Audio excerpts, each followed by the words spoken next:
அந்த மாதிரி இந்த கும்பகர்ணன் என்ன பண்ணா, மேருமலை மாதிரி ஆகாரத்தை குமிச்சு வச்சிருக்கான், மாம்சங்கள்லாம் வச்சிருக்கான், ரத்தங்கள்லாம் ஒரு குடத்துல, இதெல்லாம் வர்ணிக்கிறார்.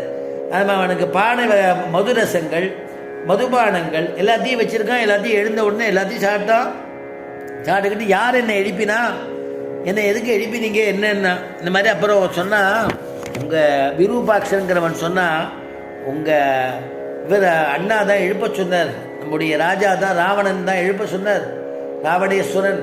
அதனால் அவருடைய மந்திராலோசி சபைக்கு உங்களை வர சொன்னார் அப்படின்ன உடனே இவன் எழுந்து போகிறான்.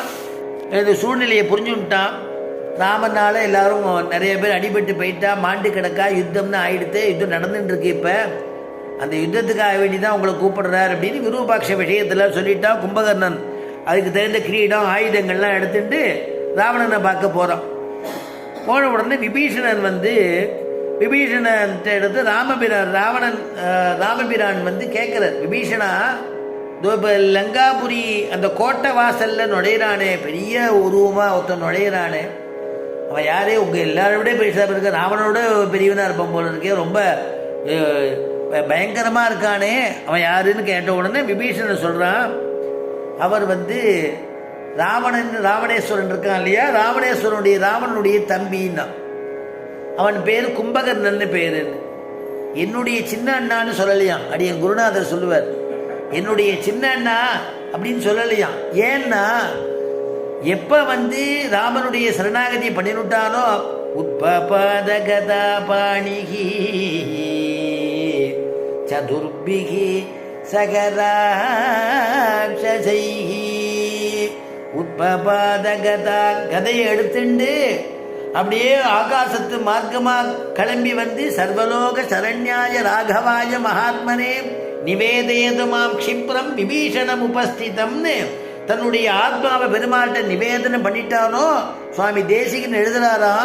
அவன் ராவணனிடத்தில் சொன்னானா, ராவணனிடத்தில் விபீஷணன் உன்னுடைய ஊரும் வேண்டாம் உறவும் வேண்டாம் என்றபடி, உன்னுடைய ஊரு உன்னுடைய உறவு வேண்டான்னு சொல்லிட்டு வந்துட்டானா. அப்ப என்ன வேணுமா, சர்வதா எனக்கு தாயாய் தந்தையாய் மக்களாய் மற்றுமாய் முற்றுமாய் எனக்கு ராமபிரான் தான் விழுந்துட்டானா திருவடியில. அதனால ராமபிரான் தான் விழுந்ததுனால அதை மறக்காம, அதை மாத்தாம, பழைய பாசமெல்லாம் எதுவும் இல்லாம இவன் சொல்றான், அந்த ராவணேஸ்வரன் ராட்சசன் இருக்கிறானே அவனுடையதான தம்பி, இவன் பேர் கும்பகர்ணன் பேரு அப்படின்னு விடயத்தை சொல்றான் ராமன் இடத்துல. இவன் இவன்ட்டு ரொம்ப ஜாக்கிரதையா இருக்கணும். ஏன்னா இவன் எப்பேற்பட்டவன் அப்படின்னா, இந்திரனையே வென்றவன், யமனை வென்றிருக்கான், இந்திரனை வென்றிருக்கான். இயற்கையாகவே இவனுக்கு பராக்கிரமம் மிக்கவன். அவன் ஒரு முறை இவனுடைய தொல்லை தாங்காம தேவர்கள்லாம் இந்திரனிடத்துல போய் முறையிட்டார். இந்திரன் வஜ்ராயுதத்தை எடுத்துன்னு வந்தான் இவனை அடிக்கிறதுக்கு, கும்பகர்ணன் அடிக்கிறதுக்கு வஜ்ராயுதத்தை எடுத்துன்னு வந்தான். இந்த கும்பகர்ணன் என்ன பண்ணா, எந்த யானையில வந்தானோ அந்த யானை ஐராவதத்தினுடைய தந்தத்தை பிடிங்கி அவன் அடிச்சுட்டானோ.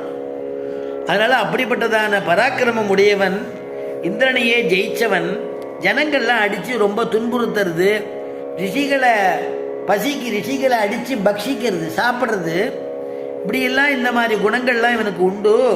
அதனால எப்பொழுதும் இவன்கிட்ட ஜாக்கிரதையாக இருக்கணும். இவனுக்கு தூங்கிட்டே இருப்பான். பிரம்மதேவன் இடத்துல ஒரு சாபம் உண்டு, அதனால் தூங்கிட்டே இருப்பான். அவன் 6 மாதத்துக்கு ஒரு முறை தான் எழுந்திருப்பான்.